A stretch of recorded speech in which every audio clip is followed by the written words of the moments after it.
Bonjour à tous, bienvenue dans cette nouvelle vidéo. Aujourd'hui, on va voir ensemble combien est-ce qu'on doit facturer la création de nos sites internet lorsqu'on débute son activité en tant que freelance ou bien qu'on cherche à scaler son activité, à commencer à augmenter nos prix. Si la vidéo vous plaît, n'hésitez pas à vous abonner, à liker et laisser un petit commentaire, ça fait toujours plaisir. A de suite sur la vidéo où on va expliquer en détail combien est-ce que vous devez facturer vos sites internet. A de suite. Nous revoilà sur mon ordinateur et on va directement voir combien est-ce que vous devez facturer la création d'un site internet. Honnêtement, c'est une question qui est relativement souvent posée, clairement.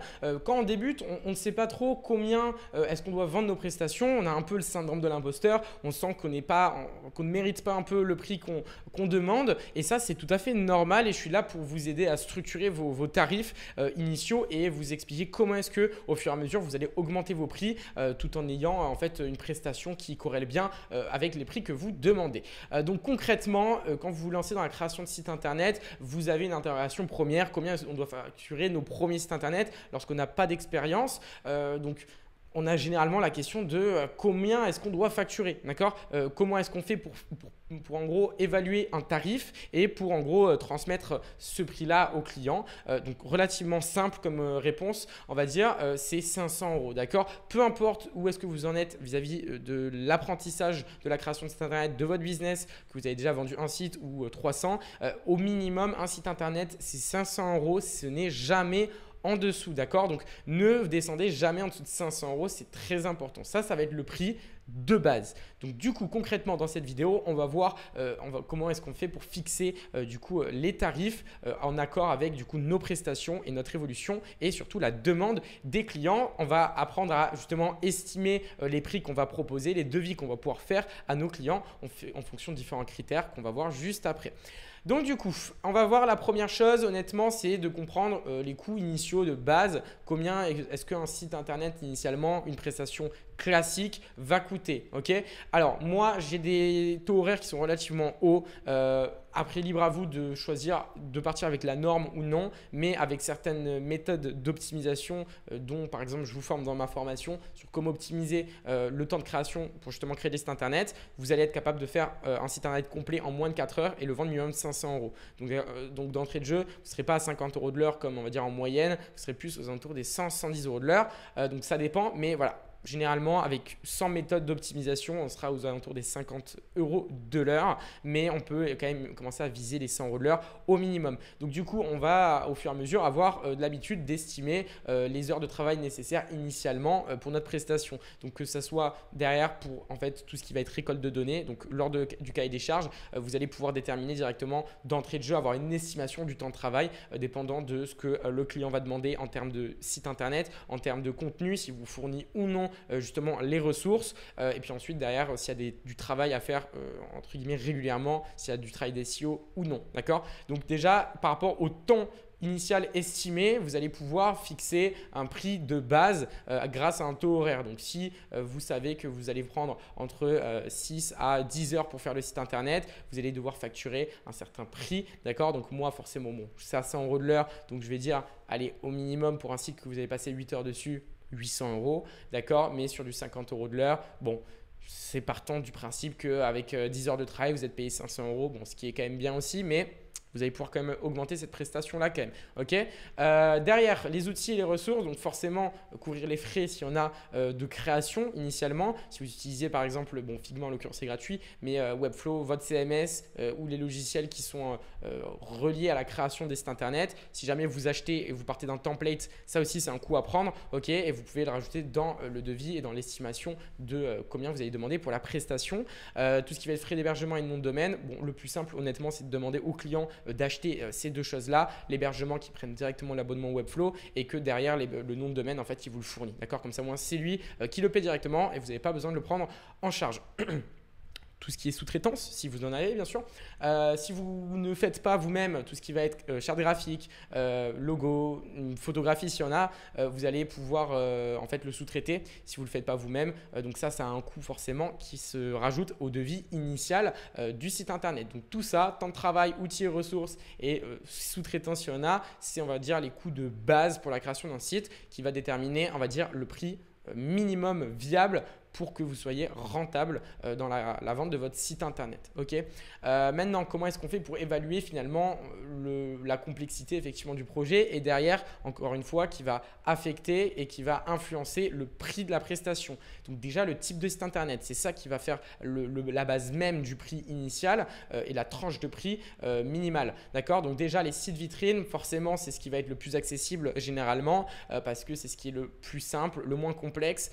Bon, généralement, il n'y a pas tant de pages et le design reste relativement simple. Néanmoins, bon, dans certains cas, ça peut être quand même relativement poussé des sites vitrines, mais voilà, on généralise et on part du principe qu'un site vitrine, c'est ce qui va être le plus accessible et théoriquement donc le moins cher et ce que vous allez facturer donc le moins au client. Ce qui va être un petit peu plus cher, donc ça va être les sites e-commerce forcément.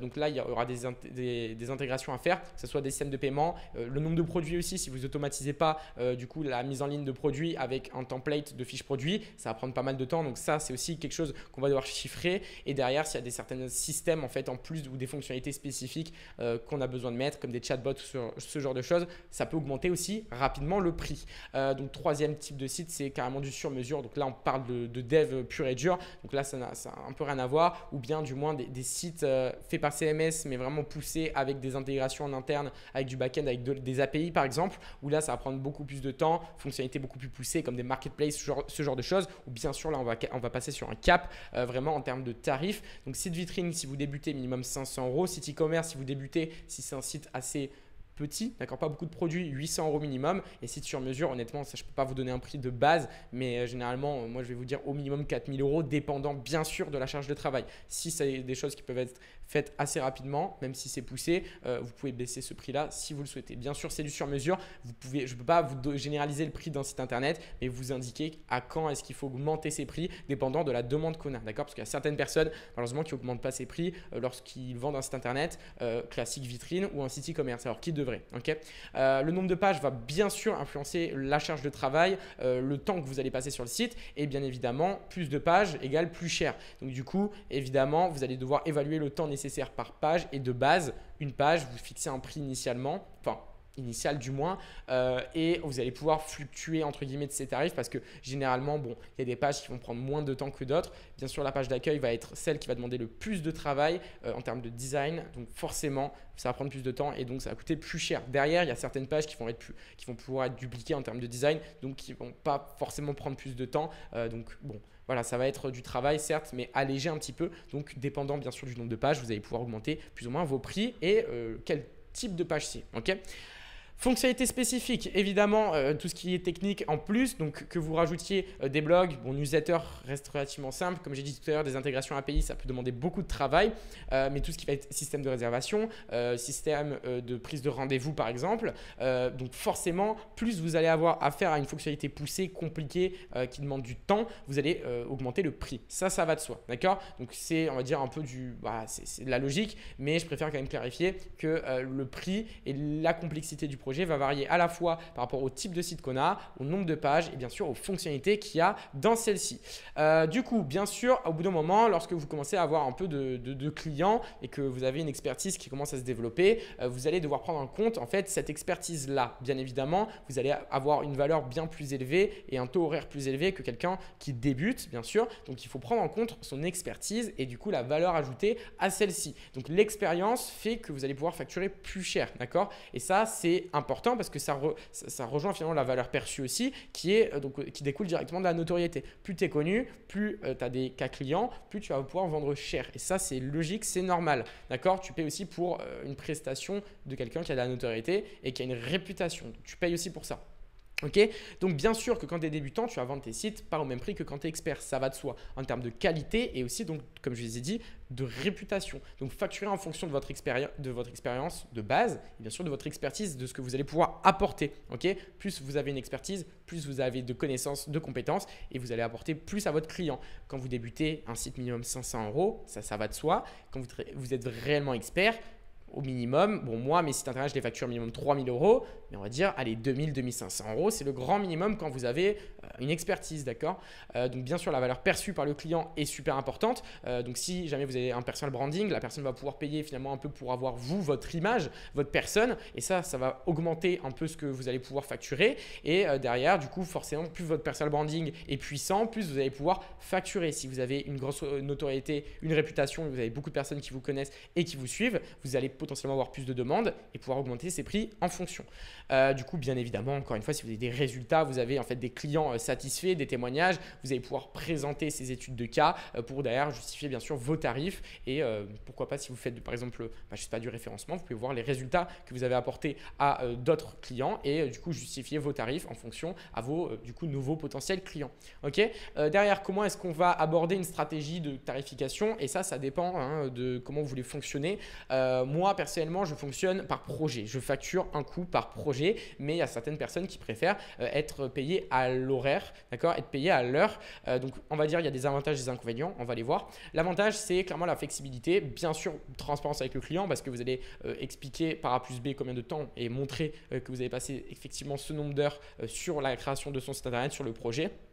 Et donc du coup, c'est assez simple pour justifier son tarif. L'inconvénient, c'est que bien sûr, vous allez pouvoir être perçu malheureusement comme cher pour les clients. Certains taux horaires peuvent monter à 150-200 € pour certains vrais experts. 200 € de l'heure, les personnes, bon, ils se disent, ah, c'est cher payé, je paye 200 € pour une seule heure, tu vois. Donc, certaines personnes qui n'ont pas cette notion d'expertise et qui se rendent pas compte que on paie les gens pour leur expérience et leur connaissance et leurs compétences peuvent potentiellement être démotivés de travailler avec vous. Du coup, c'est pour ça que forcément, c'est intéressant de faire un peu comme moi, donc la tarification au forfait, au projet, grosso modo. Donc, bien sûr, l'avantage, c'est que c'est prévisible pour le client. Donc, vous lui dites un prix fixe, ça va rester ce prix-là. Et du coup, ça permet de maximiser les profits. Si tu estimes effectivement bien, tu peux potentiellement gagner plus que si tu fais du taux horaire. Parce que si tu es bon, si tu es rapide et efficace, tu vas potentiellement passer moins de temps et être potentiellement mieux payé par rapport au taux horaire que tu aurais pu instaurer initialement. Troisièmement, donc les tarifications basées sur la valeur. Donc du coup, ça te permet derrière de facturer en fonction de la valeur du site par rapport à ce que ça va rapporter au client. Donc ça, bon, on va dire, c'est comme si vous vous demandez d'être payé à la commission. Donc pourquoi pas un frais fixe, et si c'est un e-commerce, prendre un pourcentage du chiffre d'affaires généré par exemple, si c'est par exemple d'acquisition basée sur le référencement en fait, naturel du site internet. Bon, y a plein de choses que vous pouvez mettre en place qui est un peu hors norme, qui sort en fait du taux horaire ou bien du taux, enfin du prix du projet, du coût par projet, mais vous allez pouvoir potentiellement mettre en place ce genre de système si vous le souhaitez. Donc par exemple, si vous facturez un site e-commerce en fonction du potentiel de revenus générés, si c'est par exemple vous travaillez pour un influenceur qui a des millions d'abonnés et qui va lancer sa marque, vous savez qu'il va générer quand même pas mal d'argent, donc potentiellement proposer d'être payé, je sais pas, 10%, 5% du chiffre d'affaires, ça peut même être beaucoup plus intéressant que si vous facturez d'un coup la création du site. Okay. Comment est-ce qu'on fait maintenant pour présenter et justifier son devis? Parce que forcément, ça va être important et ça va nous permettre de transmettre un peu notre tarif au client à travers justement ce devis et justifier pourquoi on demande d'être payé ce prix-là et pas moins et pas plus. Donc du coup, quels sont les éléments d'un devis initial professionnel?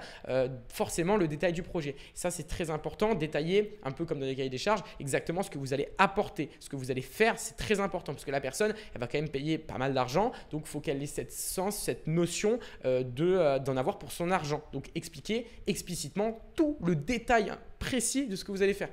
Donc du coup, vous incluez exactement ce qu'il y a dans la prestation et vous mentionnez ce qui ne l'est pas. D'accord. S'il n'y a pas de référencement, vous le mentionnez pour pas avoir de problème après. Bon, particulièrement dans le cahier des charges, mais voilà. Le coût détaillé, évidemment. Donc de chaque détail de prestation, vous allez mettre à côté le coût. Donc expliquer pourquoi au total le devis à ce prix-là. Donc, va coûter ce prix-là au client. Vous détaillez en fait le coût. D'accord. Pour la rédaction, c'est ce prix-là. Pour la création du site, c'est ce prix-là initialement. Pour ce nombre de pages, c'est ce prix-là. Pour cette fonctionnalité, c'est ce prix-là, etc., etc. Donc, vous divisez en sections. Donc, vous commencez par le design, par du coup la création, l'intégration pure. Derrière, s'il y a des fonctionnalités spécifiques, s'il y a du travail, si c'est vous qui fournissez toutes les ressources, ça c'est quelque chose que vous facturez aussi. Enfin, voilà, vous détaillez vraiment tout en sections comme ça, c'est clair, linéaire et transparent vis-à-vis de votre client. Vous mentionnez aussi les conditions de paiement, ça c'est bien sûr une obligation, surtout pour vous. Donc n'oubliez pas donc, de mentionner s'il y a un acompte, et je vous le dis, mettez un acompte systématiquement entre 30 et 50%. Ça vous permet d'avoir une sécurité très importante. Mentionnez le pourcentage et le montant de l'acompte avec s'il y a des paiements intermédiaires. Si c'est un très gros projet, vous pouvez demander d'être payé un certain pourcentage à moitié, à mi-projet on va dire. Et puis derrière, le paiement final une fois que le projet est terminé, validé par le client. Stratégie de présentation, donc là quand vous allez présenter le devis, c'est quand même un moment clé, donc je vous conseille de le présenter, pas juste l'envoyer dans un mail classique. Carrément, faites une visio, ok? Vous allez voir avec la personne, vous allez faire une présentation complète, détaillée, étape par étape du devis, et comme ça, vous allez pouvoir répondre à certaines objections s'il y en a, et ça permet de closer sur le moment. Vous mentionnez bien avant l'appel que vous avez besoin d'une réponse claire et nette et définitive à la fin de l'appel, donc un oui ou un non clair, et ça c'est très important. Donc assurez-vous que le client, bien sûr, comprenne chaque ligne du devis, parce que si vous mentionnez une prestation et il ne sait pas en quoi consiste cette prestation et qu'il paye 300 € pour ça, il va être confus, d'accord? Donc, mais faites en sorte qu'il soit éclairé sur exactement ce que vous faites et vous lui expliquez s'il ne comprend pas. Donc mise en place bien sûr des bénéfices, donc des avantages pour le client, pourquoi votre prix est justifié par rapport à ce que vous allez lui apporter, que ce soit par rapport à la qualité de service, par rapport encore une fois à votre expertise ou purement par rapport au retour financier client qu'il va avoir, parce que par exemple, si c'est un e-commerce, vous allez donc générer des ventes, donc de l'argent. Mais si c'est par exemple un site vitrine classique, peut-être le but c'est de générer des devis, générer des remplissages de formulaires, en fait générer des clients, du moins des leads. Ok, donc voilà, mettez tout ça au clair avec le client. Donc voilà, une fois que vous avez en fait grosso modo vu tout ça, vous allez pouvoir très simplement commencer à justifier vos prestations, parce que quand vous avez expliqué par A plus B pourquoi vous facturez ce prix-là, c'est relativement simple de négocier, ok, surtout si vous êtes en visio. Donc anticipez bien sûr les objections. Prix trop élevé, si le prix est trop élevé, écoutez, moi c'est mon prix, j'ai mon expertise.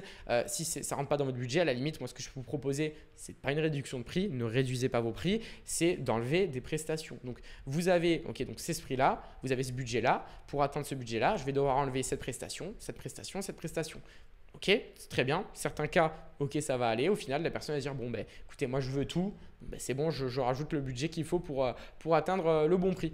Donc du coup, on peut répondre en expliquant bien sûr la valeur ajoutée et le bénéfice à long terme, parce que généralement un site internet, c'est quelque chose qui va rester sur le long. Et donc certes, ça a un coût effectivement relativement élevé initialement, mais il y aura toujours en fait un retour sur investissement positif. Ok, certes, peut-être pas dans 3 jours, mais sur le long terme.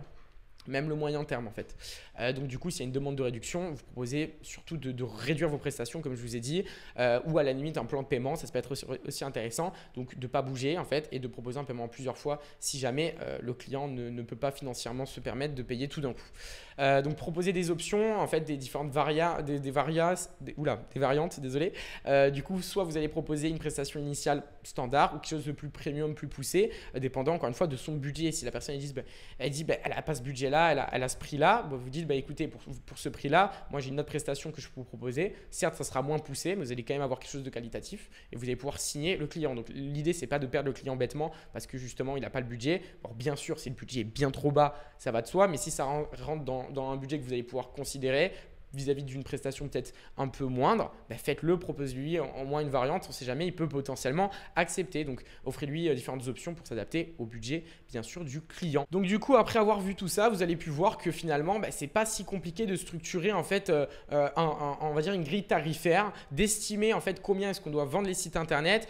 Donc vous avez vu tous les facteurs qui vont rentrer en jeu, qui vont faire que vous allez pouvoir augmenter petit à petit votre prix, vos tarifs. Encore une fois, restez dans la communication, la négociation et l'échange avec votre client, parce que c'est ça qui est vraiment l'élément clé dans votre réussite et surtout dans le fait de pouvoir closer tous vos clients et de ne pas en perdre assez bêtement finalement. Pour toutes les personnes qui ont apprécié cette vidéo, j'espère que ça vous a guidé, ça vous a donné un petit peu on va dire des conseils pour pouvoir justement fixer vos tarifs. N'hésitez pas à vous abonner, ça fait plaisir, à liker, à laisser un petit commentaire avec votre avis. Si jamais vous avez des idées de vidéos ou des sujets que vous voulez que j'aborde en vidéo YouTube, n'hésitez pas à m'en faire part directement dans les commentaires. Et pour toutes les personnes finalement qui sont dans la création de sites ou qui se qui veulent se lancer, hein, clairement, n'hésitez pas. Je peux vous donner des conseils gratuitement sur l'acquisition client parce que je pense que vous l'avez remarqué, c'est un peu mon expertise, c'est ça qui fait ma réussite aujourd'hui. Donc, si vous voulez trouver votre premier client ou développer votre acquisition pour avoir en fait une source régulière de clients derrière, n'hésitez pas à m'envoyer un DM sur Insta. Vous me dites acquisition, comme ça je sais que vous êtes là pour ça.